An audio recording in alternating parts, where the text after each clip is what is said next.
I hate Gen 5. Listen, I grew up with the hype of this generation, but why would I have played it when I had Platinum and Soul Silver in my back pocket? And for years, I've been ridiculed and mocked by this take.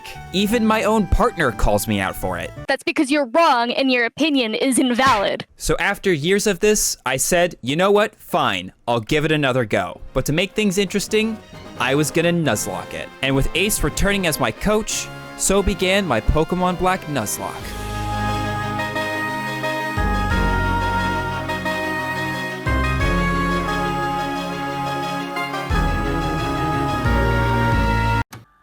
Will it take you another 20 hours to find the stone? No, I refuse. That will never happen again. Since this was my second ever Nuzlocke, we decided to keep the rules pretty simple. 1 Pokemon per route, if they die in a battle, they're out, nicknaming all the Pokemon, you know the deal. Along with the standard set, I would also be adding a level cap. So my Pokemon couldn't be a higher level than the gym I was facing at the time. So with rules established, I set off on my Pokemon journey. Except, so we were supposed to start 40 minutes ago. We might have run into some minor technical difficulties. Yeah, for if Nintendo's listening, I had trouble getting my real Nintendo DS to work with OBS. My very real Nintendo DS that I used for this run. Nintendo, don't sue me. Yeah, Zicron already doesn't like this game, and I feel like that experience didn't help. No, the bar was already really low, and now it's even lower. So nearly an hour after I was supposed to, I finally began. Oh my god, chat! It's a lesbian! Oh, she's so hot. No, fair, that's fair. Sorry, that's fair. Anyways, You're a boy, right? Damn, I can't believe they're gendering me like this. This is dope. After being introduced to our friends Sharon and Bianca, we're finally able to pick our starter Pokemon. And like, come on, like it's an easy pick. Like, I don't like this generation, but I do love Oshawott. And so, Hatsune Miku was added to the team. With everyone in the group having their own starter Pokemon, it was time for a battle. Just a classic first battle. We're good. Oh shit, my bedroom! No, my bedroom, no! Yeah. Why are there paw prints on the wall? What the fuck happened? It got really out of hand because of that crit, man. I tackled him twice! Before I even get to put back together my bed, Sharon decides it's his turn for battling. Yep. No, because the room's not gonna get any messier. Right, Sharon? Right? Miku beat up his Snivy, and apparently Mom is just cool with us trashing my bedroom. Thank you, Mom. Very cool. And outside some sexism that's definitely not gonna come back later, we get our Pokedex and finally hit Route 1. Zicron, Sharon, I thought it was something fun. Why don't we see who can catch the most...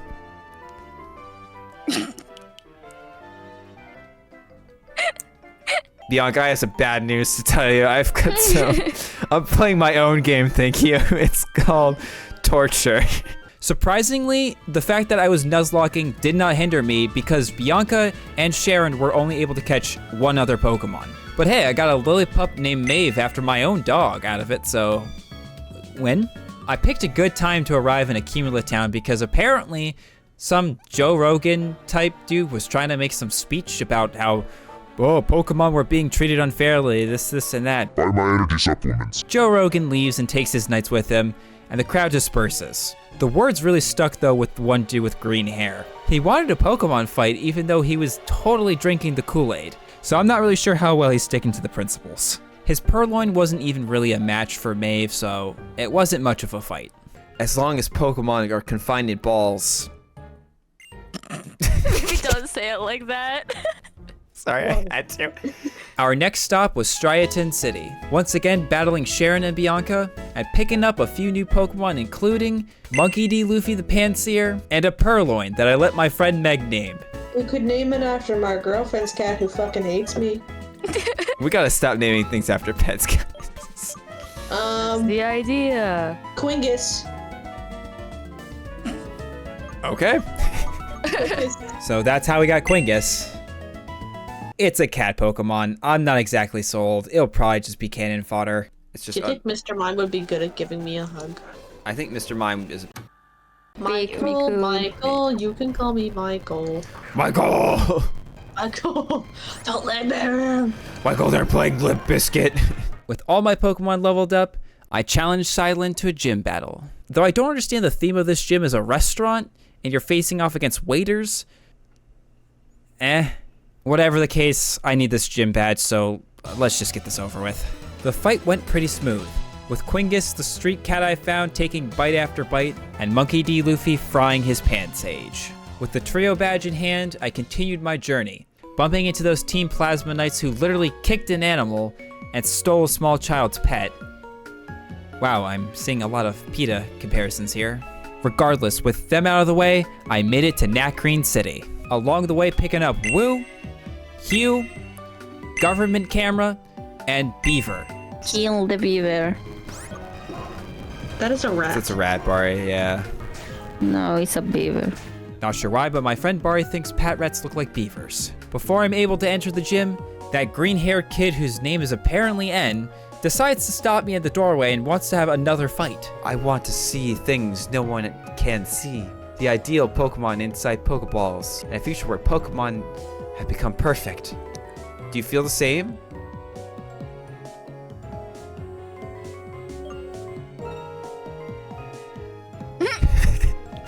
He's actually disappointed. And at this point, I'm thinking he just has a hard time making friends. End fight aside, I get shown around the gym, which turns out to also double as a museum, and that orb in the corner there is definitely not important or anything. I make my way through the normal gym to face off against Lenora. Now, she's the leader of the normal type gym, so I didn't think the battle was gonna be that bad. That's fine, it's just takedown, it's not gonna do that much. Voila! And that's how One Piece ends, huh? And there goes my strategy. Well, time to panic. Very quickly, I became terrified for the lives of my Pokemon. So I sent out Beaver to set up a workup. I love how she says with that move, I can see what kind of traitor you are now. That yawn didn't last long enough though, as her deer quickly got back up and immediately shot Beaver between the eyes. Thankfully though, Miku was able to take out her deer with a razor shell. And then came Watchhog. With a little help from Maeve and Government Camera, I was able to wrap up the fight. Good Also, work. Can I just load GG, Zicron, GG. See, I learn occasionally from my mistakes, alright? Occasionally. God, that fight was awful. I can't even celebrate having the basic badge, though, before Team Plasma decides to break into the museum and say, hey, you guys don't mind if we take this skull, right? Cool? Yeah, alright, bye. Before they run off into Pinwheel Forest. With the help from the next gym leader, Berg, I'm able to get the skull back and return it to Lenora. And to thank me, Lenora gives me a moonstone. Nope, I hate her. Nope. Nope, I hate her. Thank you, Lenora, for putting salt in that wound. Oh my god, the only thing you needed to do to get a moonstone this whole time was talk to Lenora. Even though I wasn't having the greatest time, getting to walk across Sky Arrow Bridge was really neat. Whoa. Okay, wait. Actually, hang on. It's Yo, sick. wait. Yo, wait. Actually, wait. No, hang on. This is kind of a vibe. I had to change his camera angles? Something about the limited 3D of this generation does honestly make it very beautiful. After crossing the bridge, I was finally in Castelia City, a place where you can get flashed in a back alley, your Pokemon stolen by Getsus and Team Plasma, and is that Hatsune Miku? And I guess also challenging Berg if you have time. Government Camera swept through this gym mostly. Or not, it's dead. It's dead, we're good. With 3 gym badges down, I head to number 4, catching a Sandile named Slim and a Darumaka named Ballin before reaching Nimbasa City. And to nobody's surprise, Team Plasma's here. Ed shows up and promises to take me to them. Instead though, we go on a date? First, I must tell you, I'm the king of Team Plasma. Oh no, Ed, no. Oh, and this is not how you do a date, my dude. Yeah, he's really trying his best. Now, Zicron, do you follow my logic? No. No, still no. So that's how it is. That's unfortunate. I have a future that must be changed. And for that future,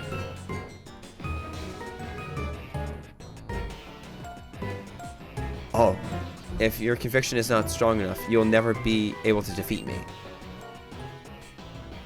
Oh, okay, bye, But we Ann. just did. Yeah, we also just Bro, did, we just though. did. With N telling us his plans and I believe trying to play coy, I ride the roller coasters that make up the electric gym and make it to Elisa. Little did she know, I taught Quingus fake out before this fight. That stopped her and Molka from using Volt Switch on the first turn. Quingus followed it up with the pursuit and knocked him out. Ooh, hell yeah, crit. Nicely done, Quingus. And for her second Pokemon, I switched between Hugh and Quingus yet again to hit another pursuit. All that was left was Zebstrika. I was Slim digging around a bunch, and I do mean a bunch. The Bolt badge was ours for the taking. To celebrate, Ace asked me a question. Are we gonna do a Pokemon musical just because we can? You fucking better. Now, dear viewer, I had no idea what a Pokemon musical was. But oh, was I about to find out. I'm gonna give her a bow tie, though. Okay. Oh, no, you're not. Sorry, my Nintendo stylus is hard to use. Wait, you should put a ribbon on her tail too. Oh, yeah. Oh, For yeah. all three of the genders. You're So such true. a pretty girl. Wait, can you put the hat on her even though she's got the ribbon on her ear, or is it gonna remove it? Yeah, I can't. I love that. Our girl was dressed to the nines as she got to perform on stage. Hang on. I need to take this in. We have Dream on stage. Oh, no. Okay, actually, chat, why is Quingus popping off? I'm sorry, are you telling me they got rid of this in the newer generations? What in the absolute fuck were they thinking? Right? This is incredible. Wait, actually, I'm thoroughly enjoying this. I stand by this statement. Gen 10, bring back the musicals. This was such an important part to the run that my good friend Meg drew Quingus in her costume to commemorate this moment. And this is what she asked for in return. You Look- owe me nothing, but you have to include some of my bits in the new video. That's it. Oh, yeah, My like I favorite. wasn't going to do that already, Meg. Thank you, Meg. I love it. Also, go follow her. But just as I was exiting that theater, sexism! Oh, no. The music I play it was whenever I right. lose a speed run. Yeah, you didn't know that it was from this game, did you? No, I did. I did know it was from this game. And yet you hate this generation. Dad? Sorry, hang on. We'll do a dramatic reading. Dad? What are you doing here? I've come to Sounds take so you fucking back gay. home, of course. Your mother told me you'd make it all the way out here. Haven't you gone far enough? No way. I'm gonna keep traveling with Zicron and my Pokemon. Dad. Dad? I can't. How about you do things your way and I'll do them mine? Sweetie, you keep going on your travels. What do you think you are? This is a family matter. My name is Elisa. Edwin. I'm this town's gym leader. I also happen to be a mom. There are many people whose way of thinking may be completely different from yours. Sometimes this means you may get hurt, but it's important to keep trying to learn the differences between yourself and others. Through the power of positive female representation, we're able to tell Bianca's dad to properly just fuck off. And he does. He just goes home. Sharon must have been watching me from the sides, though, because not long after, he challenges me to a fight, and I'll admit, it got a little more difficult to face him. Then it was Elisa's turn to hide and then pop out of nowhere. As she introduces us to Alder, he starts questioning us about what it means to become stronger, and then makes us fight two preschoolers. Well, I guess it will be an easy fight. I mean, they're just kids, right? That's all you really needed Oh. to do. Oh, I'm gonna make so much money. Note to self, preschoolers are scary. Elisa comes back and helps us lower the drawbridge, much to the dismay of Clay, who tells us it's our responsibility to go find Team Plasma and capture them. Their last sighting was in the cold storage, and after doing the ice puzzles the first time, it didn't get stuck. I didn't get stuck. You got stuck. I found Team Plasma in the back of a freezer doing. Oh. You know, maybe we come back later after they're done in there. it's cold. I'm getting out of here. Yeah, no, same. Can we please leave the freezer now? Can we please come out of the freezer? I know that's like a special type of gay, but like, can we come out of the freezer now, please? That's Canadian gay. That's Canadian gay. Yeah. Yeah, fair. Team Plasma gets arrested, and 5 seconds later they get released because Clay is easily persuaded by big words such as colleague. I'm not kidding, this is the plot of the game. Before challenging the Driftvale gym, I catch a timber named Strong Woman and get distracted by a fish doorbell. There does not look to be a fish here right now. Fish and doorbells aside, I was ready to take Clay up on his offer. Diving into the mines, I found him at the bottom waiting for me. His Krokorok might have hit a swagger on Maeve, but she wiped the floor with him in return. Clay's Palpito was up next and, just kept missing me, leaving Strong Woman at full health for Excadrill. Little spooky, but... It's fine. It's fine. We're already up. Oh! Oh, That's yeah, what I'm talking about, Strong Woman! Go. Yeah! It was a decisive victory, earning us the Quake badge. But before leaving, I had to dance to the Veilstone theme. I mean, come on. Clay helps me get into Chargestone Cave, where N has just been waiting for me. Hang on, guys. I gotta go Sorry. talk to an autistic kid real quick. Oh, You realize it ends like canonically almost 18, right? listen, I'm getting attacked right now. Or, no, I'm being told to come, actually. Never mind. It's his special Shadow Ninja guards. Don't worry about it. Of course, of course, sure. So N casually has ninjas. You have been chosen, you know. Does it surprise you I said that? I'm going to just keep telling him no, because I think it's funny at this point, honestly. For some reason, N has decided he wants to put me to the test. So he heads towards the end of the cave and tells me to meet him there. I also bump into the professor and Bianca, who are doing research in the cave. At this point, because it's fun to mess with him, I go and capture a Joltik named Little Fella just to make N wait longer. I'm being told to come again. You are literally there. You were going in back to the station. Why did they have to drag you? Who knows? I think they made sure that you got across the bridge safely and didn't jump. Damn. Unfortunately for me, in my attempts to mess with N, I got lost in Chargestone Cave looking for a Thunderstone and a magnet. This is fucking taking forever. But think about the magnet, that juicy, Yes, think about the mag. succulent magnet. No. So when I did encounter N after 2 hours of searching, I was so done with this cave. Zicron, do you have a dream of your own? No. Just no. Okay, cool. One Pokemon fight later, and I arrive in Mistralton City. In my eagerness to get to the next gym, I bump into Professor Juniper, Cedric Juniper. The gym leader Skyla is also there, and she asked me to help her with the side quest. So off I go to Celestial Tower. On my way, I encounter a Cubchoo I nicknamed Bitter, after my friend.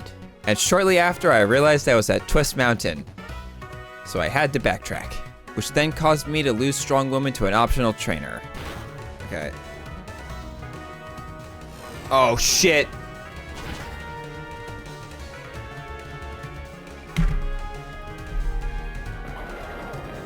Yay.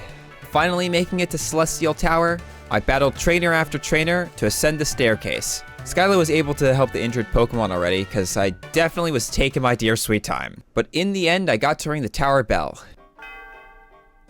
Oh. Which did feel really rewarding. I made my way back to the city and across the runway to the flying type gym. I got shot around with a bunch of cannons for some reason before making it to the Skyla fight. Quingus was out first, hitting her signature fake out and then finishing Swoobat off with an assurance. Up next was Bitter, who initially I thought would be good for the dragon type gym, but then I remembered ice types was also good against flying, so she came in clutch. So is it just Yeah. 'cause me? Last but not least was Swanna, and it was Little Fella's time to shine. It's fine. Squishy bug. It's fine. Oh, God. Damn it. Oh, the flinch is bad for us. I tried switching my Pokemon a few times to heal Little Fella in the back, but it wasn't working. In the end, Maeve using Crunch and a ton of potions was the only way we beat Swanna. These fights were getting more and more difficult, but at least we had the Jet Badge. As I walked out of that fight, N was waiting for me at the entrance. Oh, it's my boyfriend, Chad. Oh my God, he's talking to Quingus right now. Of course, Quingus, the goat. Hell yeah. Would you tell me what kind of traitor Zicron is? Quingus just told him my social security and the wacky 3 digits on the back of my credit card. No. Listen, I love Quingus, but I wouldn't be surprised if she was the one to dox me online accidentally. She's not the sharpest tool in the shed. N goes on to spoil the entire plans of Team Plasma, revealing that they're looking for 2 stones and then dipping out. So I make my way back to Twist Mountain to face Sharon, but in my haste, I made a mistake. We didn't level up Ballin. In a panic, I sent out Bitter to face off against Unpheasant, but she was no match. That's not gonna do too much damage, right? God fucking damn it. Oh my god, I need to stop doing this. I swear to God. I switched out to Little Fella, but he met a similar fate. We don't have any coverage. Don't. Fuck! Quingus was able to outspeed and thankfully take out Unpheasant, but the fight got worse when Singapore entered the fray. Government Camera and Quingus got too close to death, but thankfully, Maeve was able to take the hits and take out Singapore and Sharon's Leipard. Unfortunately, my troubles were far from over. While traversing Twist Mountain, I lost Government Camera to a critical hit revenge. There had been challenging fights before, like Lenora, but now the game was becoming unforgiving, and careless mistakes cost me my strategy for the Dragon Gym. If I kept this up, who was going to be next? Maeve? Quingus? So I rushed through the rest of Twist Mountain to get to the safety of Osiris City. I licked my wounds before heading to the 7th gym. A bunch of ice puzzles later, I stood in front of Bryson. All I did was throw out Ballin and told him to let Bryson have it. Eagerly, Ballin wasted no time one-tapping Vanillish and Beartick. Only Cryagonal stood in his way. I fucking love Cryagonal! You're gonna hate it in about 5 seconds when I kill his ass. No. When you hate You'll Cryo. live. No, Cryagonal. you will not. Cryagonal's not gonna live this. Ooh, I'm not liking his odds. Ooh. Ooh. Ballin had made a puddle of Bryson's team, and so the freeze badge was ours for the taking. I slid out of the gym, only to find that Sharon, Bianca, and I had stumbled into a Team Plasma plot. Oh shit! It's the mob! Bryson and Cedric were also on their tail, but before hitting Dragon Spiral Tower, I may have gotten a little distracted. Earthquake is basically the ground type move. Yeah, it sucks you don't have the, like, disappear, but, like, think how, like, fucking devastating being hit with an earthquake will be. Cause you made my earthquake. Girl, you made my ass quake! No. Ass quake! Ness quake! Alright, let's go. Let's go do Shawty, Dragon you're Spiral. my angle! What the fuck, Meg? Meg bits aside, I picked up a Stunfisk named Kevin because he didn't show up to coach me this time, and a Drillbur named Steve because I had just seen the Minecraft movie. I then began ascending Dragon Spiral Tower. Is something going wild on top of the tower? Are they fucking bussing it? Oh, no. Shit! So this first guy is the Watchhog. Yeah, that's a man, because the woman has the bangs. Yeah. Not Guys, the women bangs. have bangs, okay? Women have bangs. Women will always have bangs. You hate to see it. Bangs, cause women. In hindsight, I should have taken this event more seriously, because it wasn't long before I was face to face with Zicron. Whoa.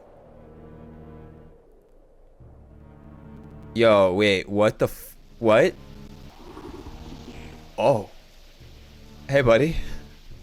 Gang, I think he's a little angry. Zicron kick! So Ed now just casually has a legendary Pokemon. Not to worry though, he wants to make things even. If you want to stop me, you must become a hero as well.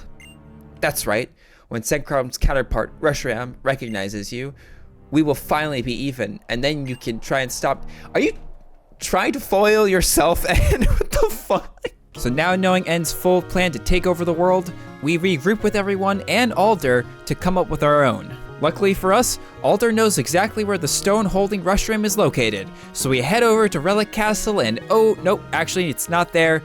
Getsus is just here to mock us. After being ridiculed, I get a call from the professor to meet up with her, Lenora, her father, Bianca, and Alder again. The group has a little meetup and comes to the realization that they had the light stone the whole time. Guys, it was right there. Now all we gotta do is find Drayden and hope he can resurrect Reshiram. Outside of forgetting about a Bianca fight, getting the reveal that Getsus is actually the mastermind and kind of just a really terrible person, and losing Steve in an optional fight because I didn't listen to my coach. That should be fine. That's not gonna be a lot of damage. That's not gonna be a lot of damage. Yeah, I figured that was gonna happen. What? Sometimes, if you don't listen to me multiple times, it seems like the mistake just needs to be made so you'll learn. I make it to Opaloosa City. Finally, I can free Rusharam, because surely Drayden knows how to do that.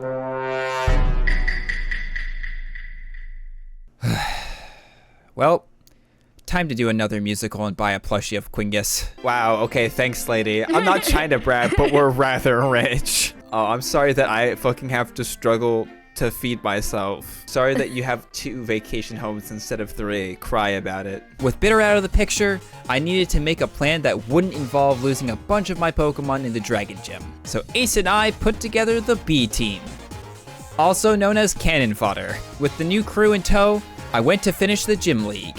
And I'll say they did a fantastic job, especially Danny D the Garbodor, who carried us through most of this gym. The B team refused to die. Literally, I tried killing off Kevin, it didn't work. Thank you. Oh my fucking god.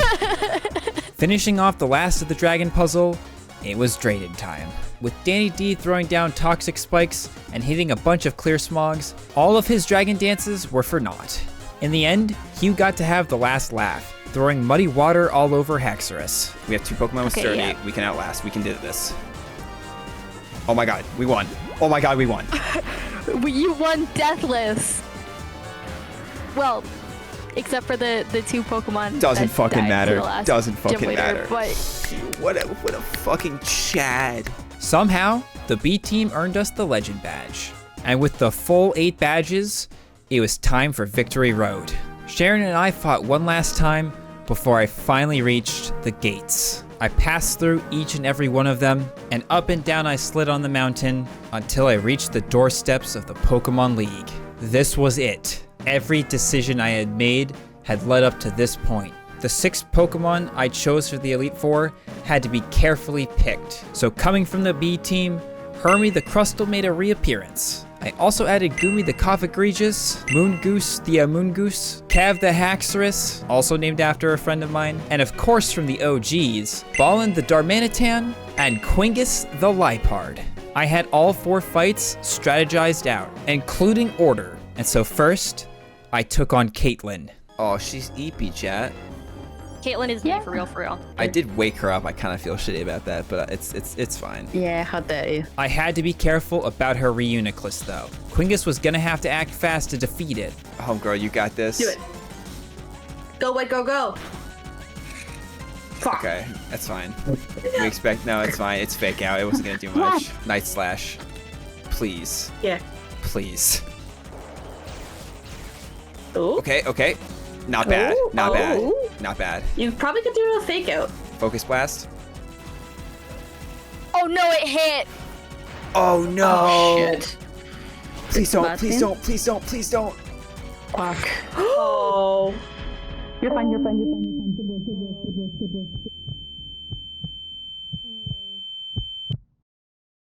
Before I knew it, Quingus died. For a moment, I was paralyzed. This thing was a beast. And before I knew it, Cav also fell. It wasn't until Ballin that I was able to knock him out the fight. But even as time went on, Hermie, Goomy, and Ballin fell. I was able to beat Caitlin with Moongoose, but barely.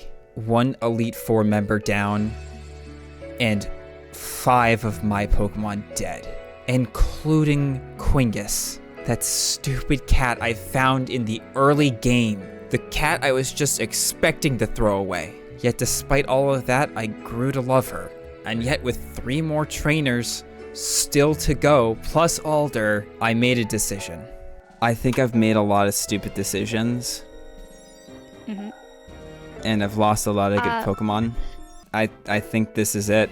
There was no way I was going to make it, so I ended the run. Thinking back on this Nuzlocke, I regret not playing Black and White more as a kid. While there were definitely some moments that made me hate it, I had a really good time playing it. Maybe one day, I'll beat the game and see those end credits. But for now, I needed to go home and put my team to rest.